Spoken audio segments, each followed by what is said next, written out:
Բարդ Տիրոջ եղբայրներ քույրեր, Աստված ձեզ էլ ավելի շատ օրհնի, շնորհակալ ենք Աստծուն ձեր բոլորի համար, շատ լավ, չնայած բոլոր եկելները շատ լավն են, բայց ինչի մասին, որ ուզում եմ խոսեմ, դրանում թող Տերը օգնի, չեմ պնդի, որ ձեր մեջ կարող այս պրոբլեմները լինեն, բայց որ Սուրբ Գիրքը անդրադառնում է, որ բնորոշ են երիտասարդներին այս խնդիրները, եւ սա չի խոսում աշխարհիկ ամբարիշտ կյանքի մեջ ապրած երիտասարդներ, սա խոսում է, որ արդեն Աստծուն ճանաչած երիտասարդներ, բայց ունեն բնության հատկանիշներ, որոնք իրենց խանգարում են։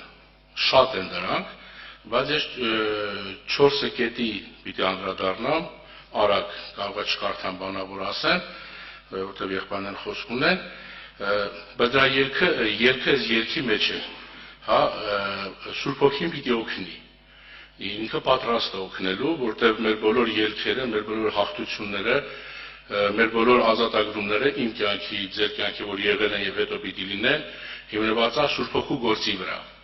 Նա հենց դրա համար հայտնվել եւ հիմա էլ այստեղ ներկա է, որ մեզ օգնի, որ մեզ պատրաստի, որտեղ մենք ի վերջո գնալու ենք երկինք Հիսուսի հետ ապրելու։ Ամեն։ Տերը օրհնի։ Ուրեմն իմ այդ 4 կետերը շատ տեղերից կարող ենք համարներ բերենք, բայց հիմնվել եմ հիմնական Առակաց 3-րդ գլխի վրա։ Հիմնականում հիմնվել եմ Առակաց 3-րդ գլխի վրա, որովհետև ամեն մեկի վրա եթե շատ համարներ բերենք, շատ կլիներ ժամանակը, 4 հիմնական խնդիրները, որ ունեն երիտասարդները։ Առաջինը դա Առակաց 3-րդ գլխի 5 համարի մեջ է, 3-րդ գլխի 5 համարի մեջ, ես դա կարդամ, Տիրոջը ապավինի քո բոլոր սրտով եւ քո հասկացողությանը մի վստահիր։ Խոսում եմ մի բան, որ երիտասարդների մեջ կա այս խնդիրը, հասկացողության խնդիրը։ Մանավանդ հիմի այս ժամանակներում շատ արդիական է, շատ պարզ երևում է, որ իրոք երիտասարդության հասկացողությունը շատ է դժվարացել։ Ինչի, որտեղ իրանց հետ խոսալը, զրուցելը, խորհուրդ տալը, խրատալը շատ է բարդացել։ Երիտասարդությունը շատ է սկսել ապավինել եւ վստահել իր հասկացողությանը։ Ինչի, օրինակ, մեր ժամանակվա երիտասարդությունը, այսպես էր, այսպես շատերը կան, որ երիտասարդներ են, որ տարիքի մեջ են, մեծացած հավատքի մեջ, մենք ինչ որ մտածում էինք, կամ ինչ որ որոշում էինք անեինք, չենք շտապում, որտեղ այտենց հասկանում ենք, մենք գնում ենք եկեղեցի խորհուրդ էինք հարցնում։ Իմ ծնողները հոգևոր չեն եղել, որ ես իմ ծնողներից հարցնեմ, ինքնաբերաբար իմ ծնողների խորհրդատուները եղել են եկեղեցին, եկեղեցու եղբայրությունը։ Ես որպես երիտասարդ գնացել եմ խորհուրդ եմ հարցրել եւ հաճախակի տեսել եմ, որ այն ինչ որ ես հասկանում եմ, այն ինչ որ ես մտածում եմ, փաստորեն դա պետք չի, դա ճիշտ չի։ Եվ շատ է օգնել խորհուրդն ու խրատը, որպեսզի հետ կանգնեմ իմ հասկացողություններից, որտեղ առաջի հայացքից թվացել է, որ ես ճիշտ եմ մտածում, դրա մեջ վտանգ չկա, դրա մեջ ոչ մի այդպես արտասովոր բան չկա, բայց երբ որ խորհրդակցել եմ եւ ինձ խորհուրդ են տվել եկեղեցու եղբայրությունը եւ եկեղեցին, ես այդ ժամանակ նոր եմ սկսել հասկանալ, որ այս իմ հասկացողությունը թե անբարոյական չի, բարոյական է, բայց ճշմարտությունից չի եւ արդարության չի տանում։ Վերջինս մի օր ուրիշ տեղ է տանելու։ Ամեն ինչ սկսում է հասկացողությունից։ Մենք չենք խոսում աշխարհի հասկացողությունից,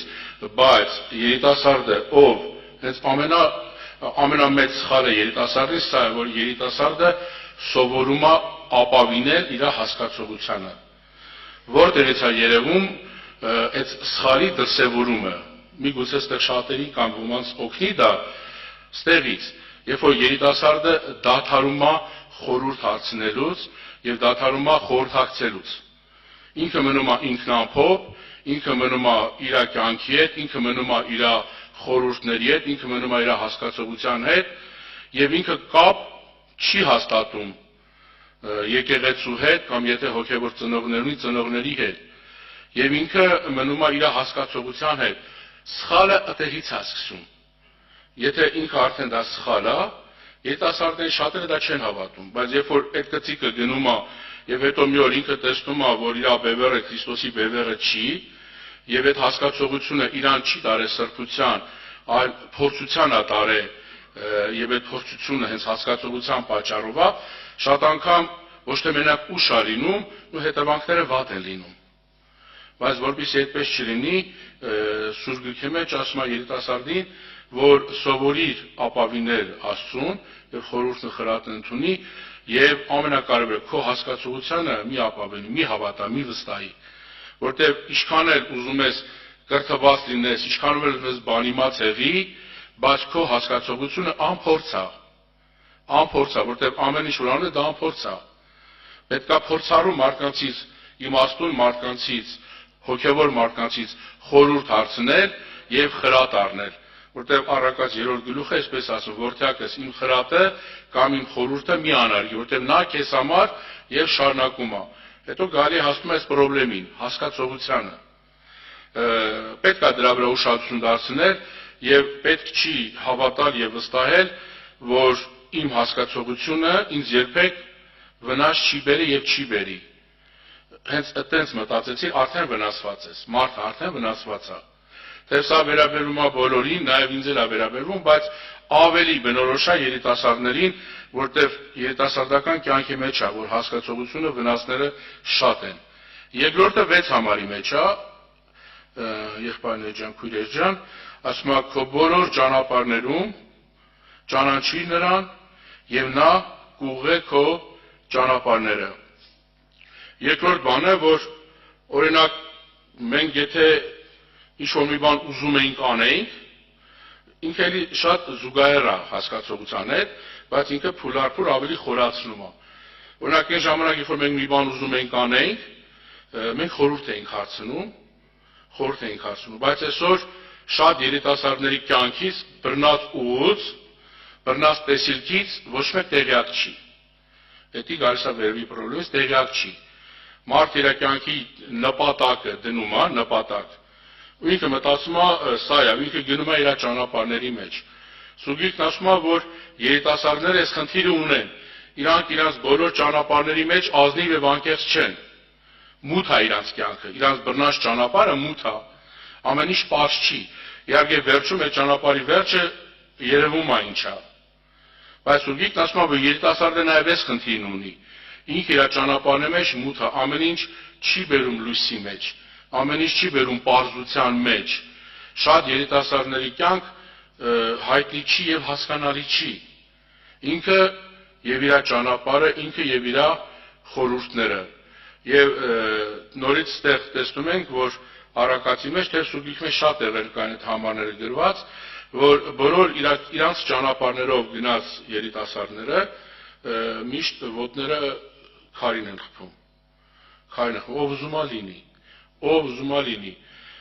ցավալի է ես հանդիպել եմ երիտասարդների որ իրանք հատուկ են մտածում իրանց մասին իրանք մտածում են իրանք եզակի երիտասարդներ են յուրահատուկ երիտասարդներ են որ իրանք շռադատված են եւ իրանց ճանապարհները չափված ու ձևված է իրանք գիտեն ինչ անեն եւ մեր կյանքի մեջ շատ առիթներ ա եղել որ բախվել ենք այդ փաստի հետ երբ որ երիտասարդին ասում ես օրինակ Սուրգիրքի մեջ ասում է որ չար ինտերակցիոն օրինակ մի արա մի գնա այդ ինտերակցիան ճանապարհի մեջ նրանք ասում են եղբայր ջան դու ես ինչ ես ասում քեզ չգիտեմ ում հետ եմ նստում հետնում հա իմ ընկերները չեն ապաշխարում ես էդի փաստացի եմ ասում որ ինձ հետ եղել է խոսացել են բայց իմ ընկերների շատերը շատ հավատացյալներից լավն են չեն ծխում չեն խմում հա ոչ մի բան չեմ մենք ուղղակի չի հավատում ինքը Աստծուն ասենք հավատացյալ չի քեզ չգիտեմ ում հետ ընկերություն անեմ իմ ասեմ եղբայր ջան բայց իր սիրտը պատկանում է Հիսուսին ասում է չէ ասում եմ իր սիրտը պատկանում է երիտասարդական ցանկություններին եթե մեկի սիրտը Քրիստոսին չի պատկանում է երիտասարդական ցանկություններին պատկանում է հակառակորդ ուժին պատկանում է իր եսին պատկանում է իր երիտասարդական կմահաճ ամեն ինչին, այսինքն լյուբոյ ժամանակ իր սիրտը կարա, հա, կոպիտ ասած սպիտակ, ես մեկ ասեմ սև մեղքեր եւ սպիտակ մեղքեր, ինքը կարա հանգիստ քո սիրտը ծռի, որտեղ իր սիրտը Քրիստոսին չի պատկանում, իր խորհուրդները չեն կարա Քրիստոսին լինեն։ Նշանակում դու իր հետ երբ որ ընկերակցում ես, իր խորհուրդները մի օր քո խորհուրդները կդառնան։ Հետո մի օր այդ խորհուրդները քեզ այնպես սևացնեն, որ դու չես իմանա, դա ոնց եղավ։ Հիմի դրա համար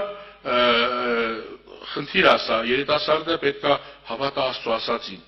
որ այո, բոլոր ճանապարհների մեջ պետքա ճանաչել Աստծուն, այսինքն հաշվի նստել Աստծո հետ, հաշվի նստել Աստծո խոսքի հետ, ավելին ասեմ, հաշվի նստել եկեղեցու հետ, որպեսզի Սուրբ Գիրքն ասել, եւ երբ որ դու քո ճանապարհների մեջ Տիրոջը ճանաչես կամ հաշվի նստես, Տերը քո բոլոր ճանապարհները ինչ կանի,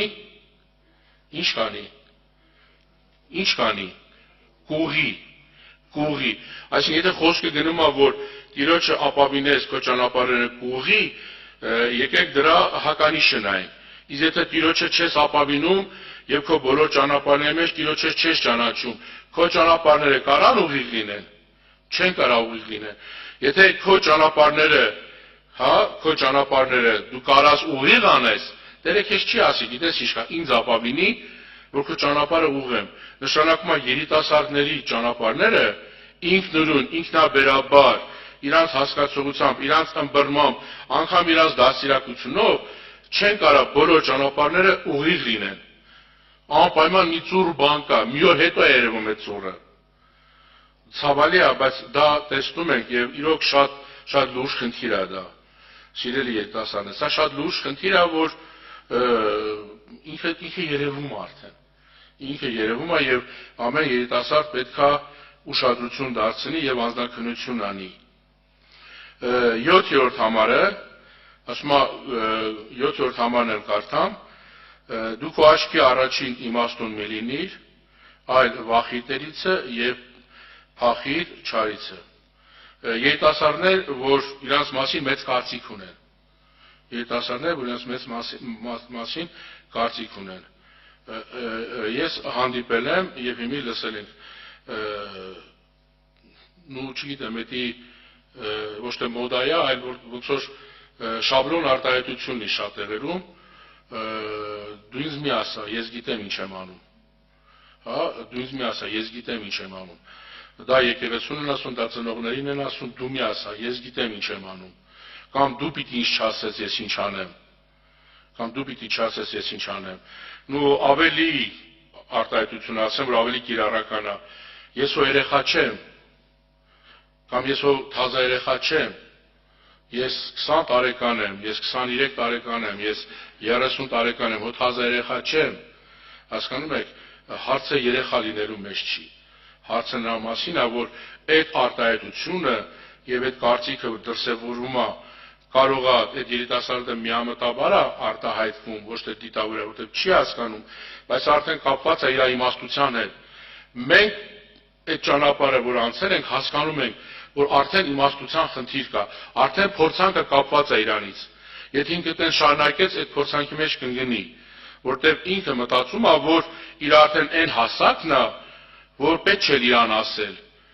ինքը գիտի, ինքը իմաստուն է, ու եթե մեկին էլ օրինակ ես բերում, ասում է գիտես ինչ կա, դու իր հետ ինձ մի համատի, ես իր խելքին չեմ, ու պարզվում է, որ այո, իր խելքին չէ, իր խելքից ավելի վատ էր, որտեղ այն ինչ որ երիտասարդն է թույլ տալիս, պարզվում է ինքը իր կյանքի մեջ կարող ավելի վատը թույլ տա, որտեղ ինքը մտածում էր, թե բայց ստեղ խնդրեմը սա է, որ երիտասարդին խորհուրդ է տալի, որ դու այդքան վստահ մի էլի քո իմաստության վրա։ Դու կարող ես գրագետ ես, դու կարող ես կրթված ես, դու կարող ես դաստիարակություն ունես, դու կարող ես ինչ-որ իմաստության պաշարներ ունես, բայց սրբությունով ապրելու, ճանապարհին զգուշություն անելու համար դու դա չունես, ես էլ չունեմ։ Դա մեզ տրվում է, որ երգը երգեցին եւ ես ասեցի, դա Սուրբ Հոգու պարգևն է, Սուրբ Հոգու շնորհքն է, Սուրբ Հոգու ձեռքի աշխատանքն է, որ մենք նրանով ենք սրբվում, զորանում, ազատագրվում եւ բժշկվում։ Մենք ուրիշ տարբերակ չունենք։ Մենք չենք կարող ոչ կրտնենք ու հիմնավորվենք մեր կյանքի փորձառության վրա, ոչ էլ կարող հիմնվենք կրթվենք մեր երիտասարդության վրա, ոչ էլ ոչ մի բանի վրա։ Իմ ու քո հիմքը իշխանը տարիքային մեծ ու փոքր լինի, իմ ու քո հիմքը եղել է եւ մնում է Քրիստոս ճշմարտությունը։ Եվ Սուրբ Գիրքը երիտասարդին սա խորհուրդ է տալի, սիրելի երիտասարդներ։ Եվ վերջինը 9 համարը, որ այս 3-ի բացակայությունից ծնվում է 4-րդ խնդրեմը, 4-րդ խնդրեմն է ծնվում 9 համարի մեջ է, պատվի Տիրոջը քո ստացվածքից եւ քո բոլոր բերքերի երախայրիներից։ Փառք Աստծո, մեր ժամանակ փող աշխատելը շատ դժվար էր, շատ, որտեղ աշխատանք չկար։ Ձեր ժամանակում համ կրթվելը շատ հեշտ, համ աշխատանք ճարելը, համ փող աշխատելը։ Ոնց էլի բոլոր երիտասարդների մեծ ամասնությունը, նու եթե չսխալվեմ 90%-ից ավելը աշխատում են։ Հիմի էական ինչ են աշխատում, բայց փող են, ազնական փողն են աշխատում։ Այսինքն ժամանակի շուտ է ժամանակին անկախանում են ինչ որտեղ ֆինանսով ծնողներից։ Բայց հետաքրքիր է, այս 3-ի բացակայությունից ծնվում է 4-րդ խնդրեմը։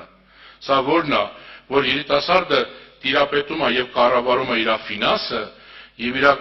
ձեռք բերած ֆինանսի կառավարման մեջ ոչ Աստծո ընտանիքն է տեսնում, ոչ ողորմությունն է տեսնում, ոչ բարեգործությունն է տեսնում, ոչ է տասանորդն է տեսնում։ Որտեղից կարա մարդ իրան փորձի, երբ որ փող է ստացել, երբ որ փող ստանաս, կամ որ փող ստանալու ակնկալիք ունես, մտածի, ինչ առաջինը միտքդ մտածում է փողի կիրառման համար, ինչ է մտածում։ Շոր առնեմ, պայուսակ առնեմ, կոշիկ առնեմ, չեմ ասում մի առեք, բայց շորեր ունես, կոշիկեր ունես, պայուսակեր ունես, ամեն ինչ ունես, բայց ամեն անգամ, երբ որ փողը գալիս է, Էթանք ես ինչ տեղը լավ ուտելիք կա, ուտենք իրար հետ։ Էթանք ես ինչ տեղես ինչ լավ բան անենք։ Ես չեմ ասում դա չի կարելի, ես ասում եմ, որ սահմանները երբ որ անցնում է, կոշիկն էլ է պետք, շորն էլ է պետք, ուտելն էլ է պետք, բայց առաջի բանը, որ երիտասարդը մտածում է, ինքը չի մտածում կարիքավոր, եկեղեցի, տասանորդ, ողորմություն, այսինքն 3 հատ կոշիկ ունես, կարաս 4-րդը չունենաս։ Բայց Սուրբ Գիրքը մեջ ասում է, եթե տեսնես մեկը որ կարիքի մեջ է, հա, տեսնես, հա, մի փակի ու մի ասա որ չկա։ Այսինքն տեսնես միգուցե մեկը քո ողորմության կարիքն ունի, բարեգործության, վերջը կա տասանորդ, կա գանձանակ, պարտադիր չի, բայց այդ ամենը խոսում է մարդու հավատքի, մարդու այս 3 խնդիրների լուծված թե չլուծված լինելու համար։ Օրինակ, եթե մարդը հասկացողության խնդիր ունի, ճանապարհի խնդիր ունի եւ իմաստության խնդիր ունի, ի վերջո ֆինանսի վիճակով դրսևորում է նաեւ այդ մարդու ով լինելը։ Ոչ մեկ ձեր փողի կարիքը չունի, թե ծնողները միգուցե ունեն եւ դուք պարտավոր եք ձեր ծնողներին, բայց երբևիցե որևէ մեկը կարող է չմտածի, այսքան տարի իմ ծնողը պահե հագցրել, կերցրել է ինձի, բայց այսօր իմ ծնողը ափսոսում է իր վրա ծախսի։ Բայց միգուցե իմ ծնողին պետք է դեղ, իմ ծնողին պետք է հանգստանալ, միգուցե ինչ-որ բան է պետք իմ ծնողի համար անեն, իմ ֆինանսով, թեկուզ ամենահասարակ բանն եմ ասում։ Կամ իմ ծնողը այսքան դրել է այս տան մեջ, կոտորվելով, առողջությունը փչացնելով։ Եմ ես իմ ծնողի շատ եմ առնում։ Ես ինչ անեմ, կուտակեմ, հավաքեմ կամ մենակ իմ համար, որտեղ ֆինանսով անկախացել եմ։ Տերն ասում է պատվի Տիրոջը, այսինքն ֆինանսից, փողից, ստացվածքից, երբ որ դու Հիսուսի անունով ծառայություն ես անում, դա կլինի եկեղեցու մեջ, կլինի եկեղեցուց դուրս, կլինի քո ընտանիքի մեջ, սա Աստծուն պատվել է։ Այսինքն դու պատվում ես, դու շնորհակալություն ես հայտնում այն ամենի համար, որ Աստված քեզ տվել է, դու շնորհակալություն ես հայտնում։ Եվ ամենակարևորը, ասում է, այդ պատիվը պիտի լինի երախայրից, այսինքն ամենաառաջինը պիտի լինի։ Այսինքն եթե կա ֆինանս, առաջինը հոգևոր մարդը, որ Տիրոջն ապավին է, Տիրոջն է հուսացել, հավատացել Աստծո ճշմարտությանը, նա միտք առաջինը պիտի մտածի, այս ֆինանսը ինչքանով կարա կապի Հիսուսի անունի հետ։ Հասկանում եք, ինչքանով կարա կապի ինքը իր ֆինանսը Հիսուսի անունի հետ։ Եվ մարդը եթե այդպես հավատում ընդունում է, Տերն էլ տալիս է իմաստություն եւ առաջնորդություն։ Հասկանում եք, սա շատ կարևոր է։ Սա զորովից չի, սա ստիպողական չի, բայց Աստծո խոսքը Սուրբ Հոգին ուզում է որ երիտասարդությունը Ես ընդհանրապես 4-ն ասի, բայց շատ են խնդիրները։ Միգուցե եղբայրներն էլ այդ անդրադառնան այլ խնդիրներին, բայց սա կարևոր խնդիրներ են։ Եթե այս խնդիրները չեն լուծվում, ես չգիտեմ, իմաստը մնացած բաների, որտեղ երկար տարիներ առաջ, երբ որ համարձակ ասեցի, որ Աստծո խոսքի մեջ ինչ որ գրած է մեզ երիտասարդներից խրատի, դասիրակության, օգուտի համար է, մի երիտասարդ եղբայր համարձակվեց, ասեց, դե որ տենց է իմ ինձ եղբայր ասա, ինչ կապ ունի, որ Պողոս Առաքյալը ասեց, որ վերադառնաս, իմ վերարկուն, որ ես իշտերն եմ թողել, հետդ բեր։ Ասեց, այդ ինչ կապ ունի մեզ երիտասարդներից հետ։ Աս եղբայր ջան, որ քո նման իման երիտասարդը հասկանա, որ Պողոս Առաքյալի պես աշխատող, փող ունեցող եւ հարգված առաքյալ լինելով, մի վերարկուի հույսով էր ապրում, ոչ թե գարդիրովում 10 հատ վերարկու էր կախե, 11-րդի համար էլ մտածում էր։ Ոչ թե ամեն սումքի հետ կոշիկ էր առնում, ամեն կոշիկի հետ պայուսակ էր առնում։ Ամեն այսինչ հետենիշներ առնում ու միշտ հարմարացնում, ու միշտ անկուշտ էր, կամ ոչ թե երկու անգամ հարսանիքին ես շորով եղել ես, երրորդ անգամ ամաչում ես, կամ ոչ թե մի տարի շորակել ես, ասում ես ամոթա, մի տարի հագել եմ, ինչ կմտածեն, օրինակ, եթե մի տարի հագնես, դա հրաշք է, բայց ասում եմ, այս ինձ ետ է դասիրակում, որ ես հասկանամ, Պողոս Առաքյալը, Հռոմի քաղաքացի էր, երբ որ ծնվել էր, Հռոմի քաղաքացու պասպորտ ուներ, նույնիսկ ոնց որ հրը չծնված ծնվում ես, Ամերիկայի պասպորտ ունես, այսինքն ծնողները ունևոր են եղել, վերջը ինքը լավ մասնագիտություն է ունեցել, վրանագործ, լավ փող առել, որտեղ գրված է, իմ աշխատողով ամի հոգսեն եմ օգում, համ եկեղեցու, բայց այդ մարդը մի վերարկուով էր ապրում, որտեղ ինքը այդ մի վերարկուով էր Աստծուն ծառայում, փառք Աստծու, չեմ ասում մի վերարկու ունեցեք, թեև Տեր Հիսուսը եւ Հովհաննես Մկրտիչը նույն պատվերն էին տալի, ինչ անենք, չէ, ասում էր, եթե երկուսը ունեք, ինչ արեք, տվեք նրան, ով չունի, երկուսը ունեցեք, 3 ունեցեք, լավ 4 ունեցեք, բայց 5-ը 6-ը մի ունեցեք, 7-ը 8-ը մի ունեցեք, սովորեք 4-ով բավարարվել, սովորեք 3-ով բավարարվել, վերջը, բայց բավարարվել, որովհետև այն ֆինանսը, որ տալիս է Աստված ձեզ, դա տալիս է, որպեսզի դու վարձք ունենաս, օրհնություն ունենաս, վերջը հասկանաս, որ այդ ֆինանսը էլի քոնը չի, Տեր օրհնի, այսի 4 խնդիրներ, որ կարելի է մտածել։